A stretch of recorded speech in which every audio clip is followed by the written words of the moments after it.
শ্রমিক বা শ্রমজীবী জাতিগত, ধর্মীয়, ভাষাগত, লৈঙ্গিক সংখ্যালঘুদের অধিকারের ব্যাপারে তাদের অবস্থানটা কি, মানে তাদের রাজনৈতিক, অর্থনৈতিক ও ব্যক্তিগত মুক্তির বিষয়ে তার অবস্থান কি, এটা যদি আমরা একটা একটা করে এক লাইনে শুনি জনাব ইশাক আপনার কাছে, যে আসলে নারীদের অধিকার বা কি হওয়া উচিত আপনি যদি একটু বলেন, শ্রমিকদের, জাতিগত, যারা ধর্মীয়ভাবে মেইনস্ট্রিম না, ভাষাগতভাবে মেইনস্ট্রিম না, তাদের আসলে রাজনৈতিক, অর্থনৈতিক এবং ব্যক্তিগত অধিকার কি হওয়া উচিত বলে আপনি মনে করেন, জনাব মোহাম্মদ ইশাক?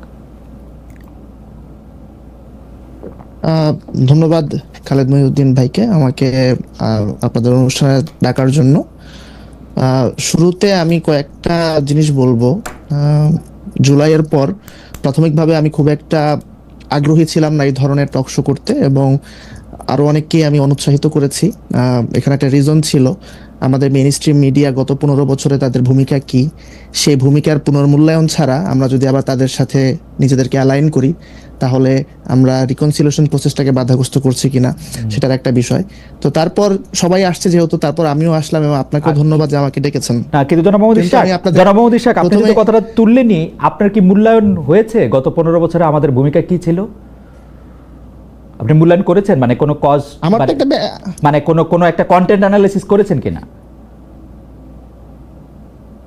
হ্যাঁ, আমার তো মূল্যায়ন আছে। আমরা এগুলো নিয়ে আমি ব্যক্তিগতভাবে লেখালেখি করেছি, আমরা একটা রিসার্চও করেছিলাম। সিটিজেন ইনিশিয়েটিভ একটা সামাজিক সংগঠন থেকে, অ্যান্টি ফ্যাসিস্ট কোয়ালিশন, তাদের একটা প্ল্যাটফর্ম আছে, সেখান থেকে আমরা যৌথভাবে একটা কন্টেন্ট অ্যানালিসিস করেছিলাম যে কিভাবে মূলধারার গণমাধ্যমগুলো হাসিনার 15 বছরের শাসনকে বৈধতা দিয়েছে। তো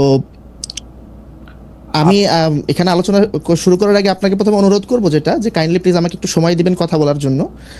এবং কারণ আপনি যদি সাউন্ড বাইট চান তাহলে এটা একটা বিষয়, আর যদি আমার কথাটা অ্যাকচুয়ালি না, আপনি তো ইশাক আপনি তো আক্রমণাত্মক কেন? আমি কেন আপনার থেকে সাউন্ড বাইট চাবো বলেন তো আমাকে? আপনি প্রথমে এসে বললেন যে এই ধরনের অনুষ্ঠানে আসতে আমি নিরুৎসাহিত করছি, কি আক্রমণাত্মক হবো আপনার জন্য আমি? আপনি আমারে বলেন তো, মানে আপনারা এইসব অ্যাপ্রোচ পাইছেন? আমি আপনার থেকে সাউন্ড বাইট কেন নিব? আপনি আমারে বলেন তো, আপনার থেকে সাউন্ড বাইট আমি কেন নিব? আমি কোন জায়গায় গিয়ে আপনার সাউন্ড বাইট আমি ব্যবহার করবো যে আপনার থেকে আমার সাউন্ড বাইট নিতে হবে? আপনি আমার বলেন তো। আপনারা আমি এত ভদ্রভাবে এতভাবে একটা জিনিস জানতে চাইলাম, আপনি এই শিবের গীত কেন গাচ্ছেন? আপনি আমার বলেন তো, মানে আপনি কি প্রমাণ করতে চাচ্ছেন? আপনি আমার বলেন। আপনি আমার প্রশ্নের উত্তর দেন দয়া করে, যে আপনি বলেন যে নারী, শ্রমিক, জাতিগত, ধর্মীয়, ভাষাগত, লৈঙ্গিক এবং এই ধরনের, মানে আমি জানি না, আপনি প্রশ্নটা জবাব দেন। আমি আপনার কন্টেন্ট অ্যানালিসিস বা আপনি কি কন্টেন্ট অ্যানালিসিস করছেন আপনি আমাকে জানায়েন, আমি এটা দেখব না পরে। আচ্ছা ঠিক আছে। এই যে আপনি বললেন যে শিবির গীত, এখানে এই ধরনের লোডেড কোশ্চেন, এইটার মধ্যে আমি কোনো লোডেড কোশ্চেন করি না ইশাক, আমি কোনো লোডেড কোশ্চেন করি নাই।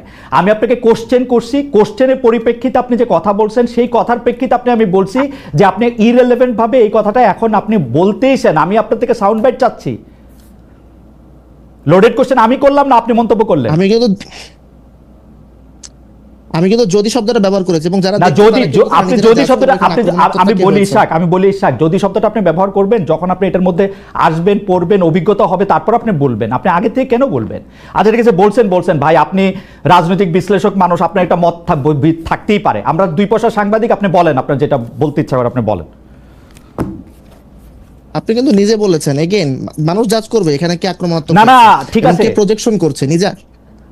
আপনি বলেন মানুষ জাজ করবে, সেটা আমি জানি। আপনি বলেন মানুষ যে জাজ করবে এটা আমি জানি। আপনি বলেন যে মানুষের জাজমেন্টের জায়গা থেকে আপনি বলেন। আমি আবারও বলি, প্রশ্নটা বলি, এইটার মধ্যে বলা হয়েছে যে নির্বাচনী অঙ্গীকারের মধ্যে আপনার প্রশ্ন আমি বুঝেছি। হ্যাঁ, নির্বাচনী অঙ্গীকারের মধ্যে এটা তো ইট গোজ উইদাউট সেইং, প্রতিটা মানুষের সিভিল রাইটস আছে, হিউম্যান রাইটস, ইনএলিয়েনেবল হিউম্যান রাইটস আছে, যেটাকে কেউ ভায়োলেট করতে পারে না। তো সেইটা জায়গা থেকে কোনো দল যদি সেই রাইটসের ব্যাপারে আপনার একমত না হয়, তাহলে সে তো ডেমোক্রেটিক প্রসেসে পার্টিসিপেট করতে পারবে না। ডেমোক্রেটিক প্রসেসে পার্টিসিপেশনের তো ন্যূনতম শর্ত আছে, না হলে আজকে তো হচ্ছে একটা ফ্যাসিস্ট দল বা একটা সন্ত্রাসী সংগঠন, তারা এখানে বলবে যে আমরাও গণতন্ত্র চাই, এবং কোনোভাবে তারা হিটলারের মতন তারা একটা মেজরিটি নিয়ে পার্লামেন্টে ঢুকে যাবে। তো এটা নিয়ে এটা একটা নো ব্রেইনার এবং নন স্টার্টার কোশ্চেন অ্যাকচুয়ালি। কোশ্চেনটা নন স্টেটার মাইনে নিলাম।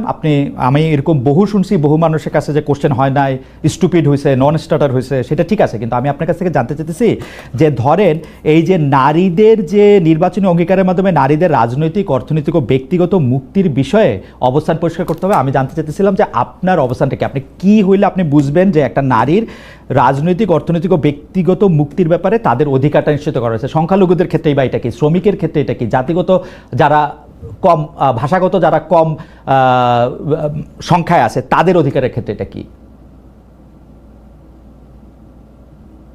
আপনার তাদের যে সিভিল রাইটস আছে, মৌলিক অধিকার আছে, সেটা সংরক্ষিত হতে হবে।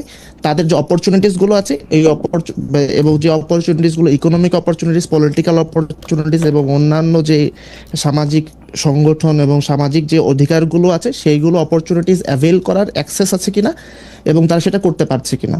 সিম্পল, মানে এটা আমার কাছে মনে হচ্ছে এটা হচ্ছে এক কথায় জবাব দাও এই টাইপের একটা প্রশ্ন। এটা তো খুবই স্বাভাবিক, এটা এখানে এত বিশ্লেষণের আমি কোনো জায়গা দেখছি না। আপনার কাছে কি মনে হচ্ছে যে বর্তমানে এই দাবি করার কোনো দরকার আছে, নাকি এইগুলি আসলে আমাদের দেশে, আমাদের সমাজে এটা এই অধিকারগুলি সংরক্ষণ করাই আছে, সব মানুষের সমান অধিকার পাইতেছে?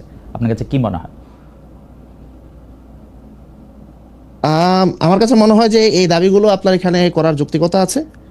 কারণ যদি আমাদের এই প্রবলেমগুলো যদি সোসাইটিতে না থাকতো, তাহলে এই ডিমান্ডগুলো নিশ্চয়ই রেজ করতো না কেউ।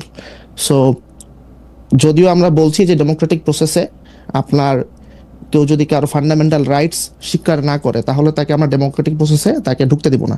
কিন্তু এরপরও আমরা দেখছি ডেমোক্রেটিক প্রসেসে অনেক পার্টি, অনেক ইন্ডিভিজুয়াল তারা পার্টিসিপেট করছে, এবং অনেক সময় তারা পপুলিস্ট কারণে বা অন্যান্য কারণে তারা জনপ্রিয় হয়ে যাচ্ছে, যারা অ্যাকচুয়ালি এই ফান্ডামেন্টাল রাইটসগুলোর সাথে অ্যাগ্রি করছে না। সো সেক্ষেত্রে তারা যদি এই দাবিটা করে, মোস্ট ওয়েলকাম। আপনি মনে করছেন যে তাদের এই দাবিগুলি করার যৌক্তিক কারণ আছে, এবং অনেক ক্ষেত্রে সেই দাবিগুলির ক্ষেত্রে যারা করছে না তাদের এটা মেনে নিতে? আপনার কাছে কি মনে হয় যে এই দাবিগুলি মানার ক্ষেত্রে কারো কোনো একটা সুস্পষ্ট অবস্থান আছে, বা কেউ এই দাবিগুলি না মানার ক্ষেত্রে একটা অবস্থান নিয়েছে, এরকম কি মনে হচ্ছে কখন, মানে কোনো ক্ষেত্রে? মানে আমি যদি বলতে চাই যে এই যে গুজব ও ধর্মীয় উস্কানির বিরুদ্ধে যে একটা কথা বলা হচ্ছে, এই গুজব বা এই ধর্মীয় উস্কানির বিরুদ্ধে কি কোনো একটা পক্ষ প্রতিপক্ষ আছে যে এরা গুজব ছড়াচ্ছে বা এরা এই ধর্মীয় উস্কানি দিচ্ছে, এরকম কি কখনো আপনার মনে হচ্ছে? আচ্ছা, আপনি প্রথমে প্রশ্নটা শুরু করেছিলেন যে হচ্ছে নারীর সিভিল রাইটস এর জায়গা থেকে, পলিটিক্যাল রাইটস এবং অন্যান্য বেসিক রাইটস থেকে। তো এখানে আমরা আসলাম হচ্ছে গুজব এবং ধর্মীয় উস্কানি আর একটা ইয়ে থেকে। তো এখন ধর্মীয় উস্কানিকে তারা কিভাবে ডিফাইন করছে, আই থিঙ্ক ওখানে একটা কন্টেস্টেশন হবে, ওখানে একটা ইন্টারপ্রিটেটিভ একটা প্রবলেমের মধ্যে আমরা পড়বো। এখানে নানান পক্ষ নানানভাবে বিষয়টাকে দেখার চেষ্টা করবে। কেউ বলবে এটা তার ধর্মের পার্ট অ্যান্ড পার্সেল, আবার কেউ বলবে যে এটা হচ্ছে ধর্মের ইনস্ট্রুমেন্টালাইজেশন বা হচ্ছে ধর্মীয় উস্কানি। আবার গুজব, আওয়ামী লীগ তো ফেক নিউজ, সত্যকেও ফেক নিউজ বলেছে, আবার ফেক নিউজকে সত্য বলে চালিয়ে দিয়েছে। এরকম আপনার এখন আরো অনেক পার্টি তারা তাদের মতন করে ট্রুথ ক্লেম হাজির করবে। সো আই থিঙ্ক ওখানে একটা প্রবলেম হবে। বাট ইন প্রিন্সিপাল, মানে আপনি প্রথম প্রশ্নটা যেখানে ছিল, আমার মনে হয় না সেখানে আমাদের সিভিল সোসাইটির জায়গা থেকে বা একজন সেইন হিউম্যান বিং এর জায়গা থেকে ওইটাতে দ্বিমত করার সুযোগ আছে। বাট পরে যখন ইন্টারপ্রিটেশনের প্রশ্ন আসবে যেটা পার্টিকুলার কেসে, তখন সেখানে অনেক মত দ্বিমত হবে, এবং ওটাই পলিটিক্সের এরেনা। Okay, thank you. আমি একটু ব্যারিস্টার ফারহানার কাছে জানতে চাই একই প্রশ্ন, যে আপনি কি মনে করেন কিনা যে এইটা কারো পরিষ্কার করা আছে যে এই যে নারীর অধিকার, শ্রমিকের অধিকার, জাতিগত, ধর্মীয়, ভাষাগত, লৈঙ্গিক, সংখ্যালঘুদের অধিকার, এটা পরিষ্কার করা আছে এবং সেটা পরিষ্কার করা হয়েছে? আমি যদি বিএনপি রাজনীতিটার ক্ষেত্রেই বলি, বিএনপি রাজনীতির ক্ষেত্রে কি নারীদের অধিকার, শ্রমিকদের অধিকার, জাতিগত, ধর্মীয়, ভাষাগত, লৈঙ্গিক এই অধিকারগুলি কি আসলে স্পষ্ট কিনা বা পরিষ্কার করা আছে কিনা, যেহেতু এই দাবিটা জানানো হচ্ছে? খালেদ ভাই, আপনাকে অসংখ্য ধন্যবাদ। আমাদের দলের যেই রাজনীতি, মধ্যপন্থা বা সেন্ট্রিস্ট পলিটিক্স, সেখানে আমরা বেসিক কিছু প্রিন্সিপালের উপর বিশ্বাস করি। সেই বেসিক প্রিন্সিপালের মধ্যে আছে নাগরিক অধিকার, নারী পুরুষের সমান অধিকার, আছে শ্রমিকের অধিকার, আছে অন্যান্য যেই ক্ষুদ্র জাতিগোষ্ঠী তাদের অধিকার। এবং আমি যদি একজন আইনজীবী হিসেবে বাংলাদেশের কনস্টিটিউশনটা ধরি, আপনি দেখবেন কনস্টিটিউশনে এই সকল ক্ষেত্রে, যেই ক্ষেত্রগুলো নিয়ে আমরা এখন কথা বলছি, আলাদাভাবে বলে দেয়া আছে যে তাদের ব্যাপারে পজিটিভ ডিসক্রিমিনেশন হয় এরকম আইনও তৈরি করা যাবে। অর্থাৎ সমাজে পিছিয়ে পড়া যে জনগোষ্ঠী, তার মধ্যে আনফরচুনেটলি সংখ্যার দিক থেকে না হলেও সমাজের নানান নিয়ম কানুন, সামাজিক নানান রীতিনীতির কারণে এবং political atmosphere, definitely, because nothing is outside politics, everything is political. So সেই জায়গা থেকে দেখতে গেলে রাজনৈতিক, সামাজিক এবং আমাদের যেই মানে দেশের যেই কালচার, সেইখান থেকে দেখতে গেলে নারীও পিছিয়ে পড়া জনগোষ্ঠীর একটা অংশ। সো আমাদের জন্য এবং অন্যান্য যে ক্ষুদ্র নিগোষ্ঠী আছে, সামাজিক নিগোষ্ঠী আছে, এছাড়া শ্রমিক ভাই বোনেরা আছে, প্রত্যেকের ক্ষেত্রে কিন্তু আইন করার বিধান সংবিধানে আছে, যাতে তারা সমাজে এগিয়ে যাওয়া মানুষগুলোকে ধরতে পারে। এখন আমাকে যদি আপনি প্রশ্ন করেন যে কোন কোন ক্ষেত্রে পিছিয়ে যাওয়াটা আমি একজন নারী হিসেবে একেবারে স্পষ্টভাবে দেখতে পাই, দেখুন খালেদ ভাই, এখানে কোনো তত্ত্বের প্রয়োজন নাই, কোনো ব্যাখ্যার প্রয়োজন নাই, কোনো ইন্টারপ্রিটেশনের ব্যাপার নাই, আপনি কি ভাবছেন আমি কি ভাবছি এই কুতর্কেরও প্রয়োজন নাই। আমি একেবারে সাদা চোখে, খালি চোখে কি দেখতে পাই, ধরুন এই যে সরকারটি গঠিত হলো, এরা কিন্তু 6টা বা 7টা কমিশন করেছে, তাই না? সেই সঙ্গে তারা নারী অধিকার কমিশনও করেছে।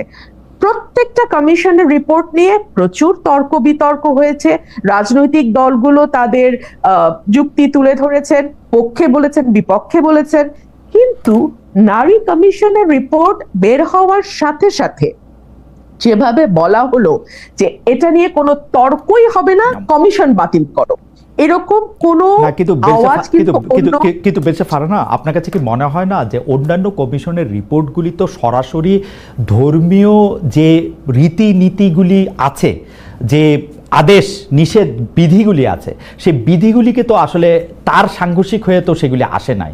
তো এটা কি স্বাভাবিক প্রতিক্রিয়া না বাংলাদেশের ক্ষেত্রে? আপনি যদি মনে করেন এখন অন্য কমিশনের ক্ষেত্রে এরকম কোনো নীতি থাকতো যেটা আসলে ধর্মের সাথে সরাসরি সংঘর্ষ করতেছে বলে কেউ মনে করতেছে, তাহলে সেইটার প্রতিবাদ করতে পারবে না?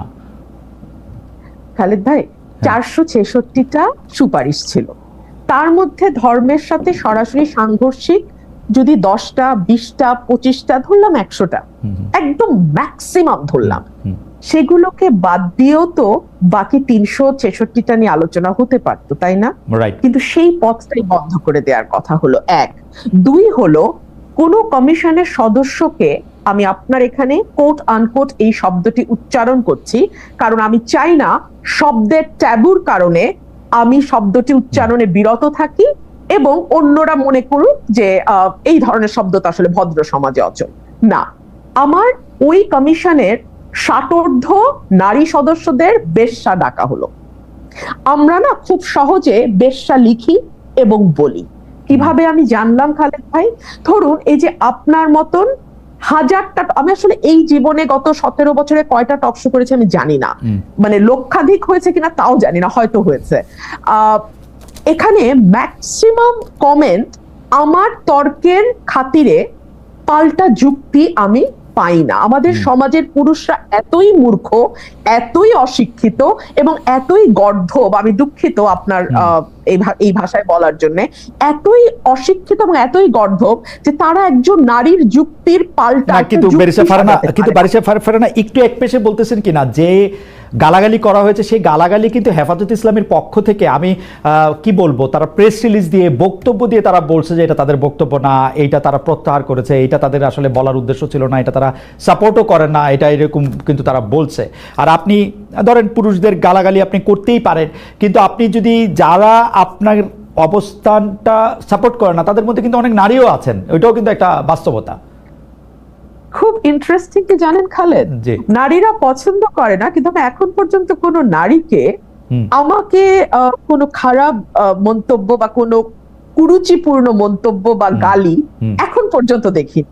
অদ্ভুত কাণ্ড, দেখেন 17 বছর, ইটস আ লং টাইম, আমি কোনো নারীকে দেখিনি। 2 হলো হেফাজত কখন বলল, যখন দেখলো চারপাশ থেকে এত বেশি সমালোচনা হচ্ছে যে সেটাকে কোনোভাবে পাশ কাটানো যাচ্ছে না। 1, 2 হলো হেফাজতের যেই শত শত লক্ষ লক্ষ হাজারে হাজারে ভাইয়েরা সেখানে উপস্থিত ছিলেন, তাদের কারো একবারও মনে হলো না যে ইসলাম এই নোংরা ভাষায় গালিকে কি চোখে দেখে, ইসলামে এই ব্যাপারে কি বলা আছে?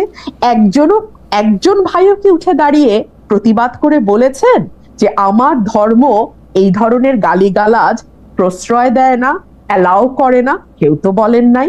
সেখানে শুধু যে হেফাজতের ভাইরা ছিলেন আমার তা নয়, আমার এনসিপির ভাইরাও ছিলেন, আমার অন্যান্য ইসলামপন্থী দলের ভাইরাও হেফাজতে আরেকটা আছে না, ইসলামিক আন্দোলন হাত পাখা যে, হ্যাঁ, তারাও সম্ভবত ছিলেন, মানে মোটামুটি সবাই ছিলেন এবং সবাই খুব স্বাভাবিকভাবে নিয়েছেন কেন জানেন? আমি আপনাকে বলি একটা লাইন, আমাদের মনে, মগজে, মস্তিষ্কের ভেতরে প্রথিত আছে মেয়েদেরকে নিয়ে যাতা বলা যায়, যাতা লেখা যায়, যাতা করা যায়,